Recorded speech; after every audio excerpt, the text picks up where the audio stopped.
Hello everybody, my name's Karen. This is my first craft video. I'm doing it on my Rise and Rhyme, so please forget the shaking. I'm trying to hold it steady, but I wanted to do this to show my mentor Jane, who is Velocity Vet 08 here on YouTube. She has helped inspire me and teach me. She's a great instructor when it comes to crafting, and she does these wonderful videos that from start to end, that if something doesn't work out the way she planned it, she shows her workaround for it, and little tips on what she uses. And if something doesn't, if there's a reason that she doesn't use something for whatever she's doing, she explains why. And those are just wonderful tips for me anyway, starting out in this. So this is a present that I made my mom.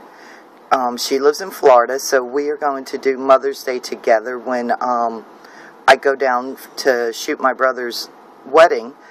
But I wanted her to have something to hang on her wall. Now, Jane did inspire this idea. But the technique is from, I think her name is Jennings 644, the background technique. And she also has great, lovely tutorials, a lot of homemade flowers and butterflies and stuff like that. Jewelry, she does a lot of jewelry too, brooches and stuff. She's another great one too.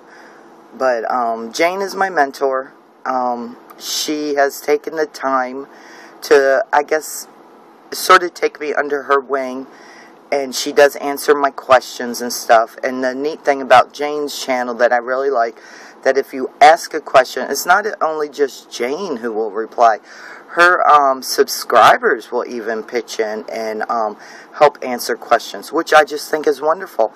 Because when you're new and you don't know anything about products and you just really don't have your ideas to throw down and make whatever, it's just nice when a community pulls together and, you know, works with the newbies a little bit, I guess. So anyway, here we go.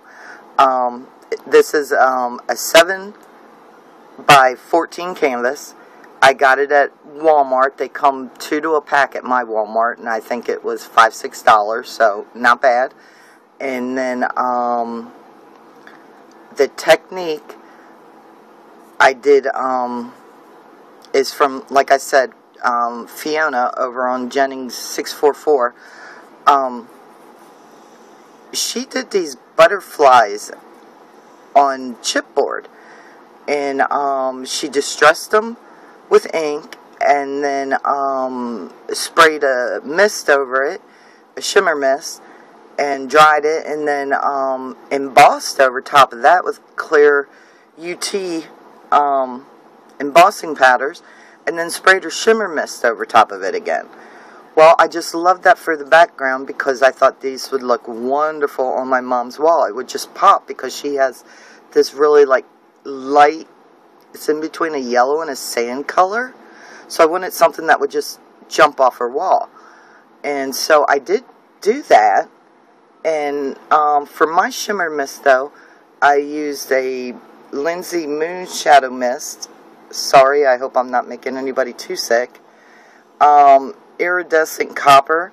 Now, I love this color. I love it. I mean, I could just roll in it. I love it. And the thing is, though, when I spread my fingers to try and make the mica, you know, it actually, and I'm not sure why, but it actually, I don't know if you can see that or not. If you can see that copper color, that I painted in, because it like stripped it all the way down to the canvas on top of the embossing, and the embossing was dry. It wasn't hot still, so I'm not sure why it did that.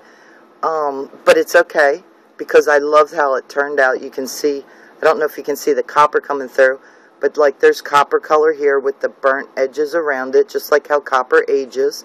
And that's sort of what I was going for, so that was wonderful. I hope I'm not moving too fast for anybody. And then, oh, I just lost my train of thought. Signs of getting old, people. But yeah, the canvas sort of went white in spots. So I did that, and what I should have done when I painted in my copper color is I should have let it completely dry, because I was like, I don't like that. So then I took my Distressed Ink Walnut Stain with a paintbrush and just got my brush wet and took it into, like, if you can barely see these spots or not, where it was white, and just, you know, darkened them, and that worked out good too. But I wish I would have waited till the copper paint dried, because I really like that better. And let's see, these are mulberry papers from Wild Orchid Crafts. They're I think they're Sweetheart Blooms. Here, I got them right here. They're cherry blossoms, Sweetheart flower, or cherry blossom flowers. They're from Wild Orchid Crafts. My copper is my paint that's folk art metallic copper that I painted on white ones, because I ordered them in white and I ordered them in this pretty chocolate.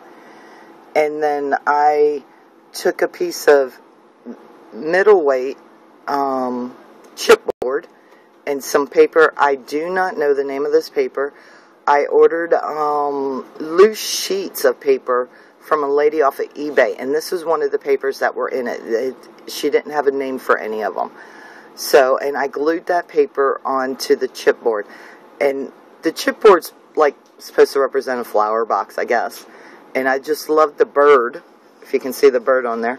I just loved the bird with the flowers. I thought that was good. And then I'll try to move this slowly. I have some Wild Orchid Craft roses. Thank you, Jane, for introducing me to Wild Orchid Craft. Totally love them. And I believe the flowers are 15 millimeter and 8 millimeters on there. And I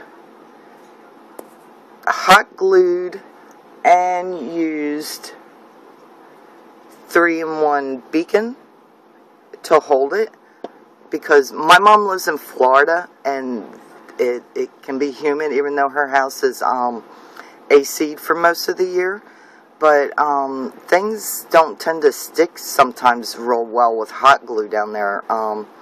It doesn't want to hold together right, so I used the hot glue, another tip I learned from Jane, just so it'll hold really fast, and then use the Beacon 3-in-1, so I'm hoping that will stay on. Really hoping that will stay on.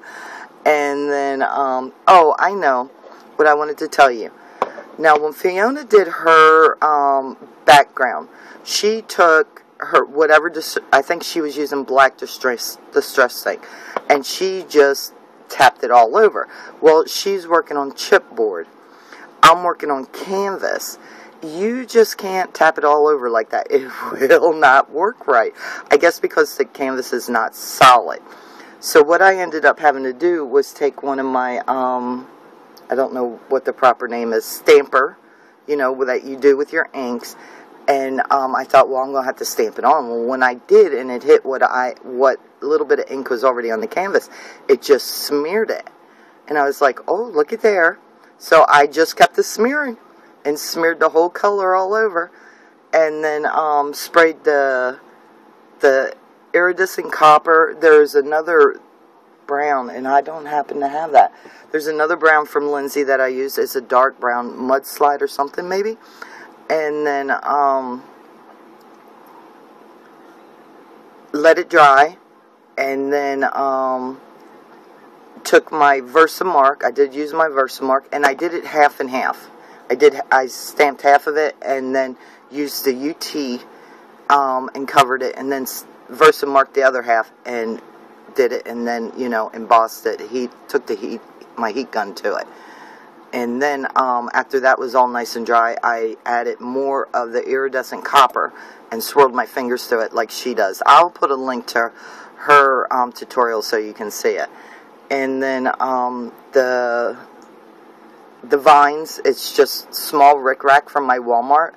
And I covered that in Lindsay's Stamp Gang Aloha Avocado Green.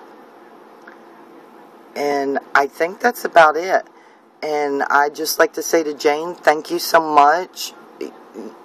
I don't know, you will just never know how much you help me, hon. You really will not. And I'm just so thankful that you are such a sharing and giving person that you do not mind showing all your tricks and tips and everything. So I hope you like what you have inspired in me. I really hope my mom loves it. So whoever sees this video, thank you. Go check out Jane.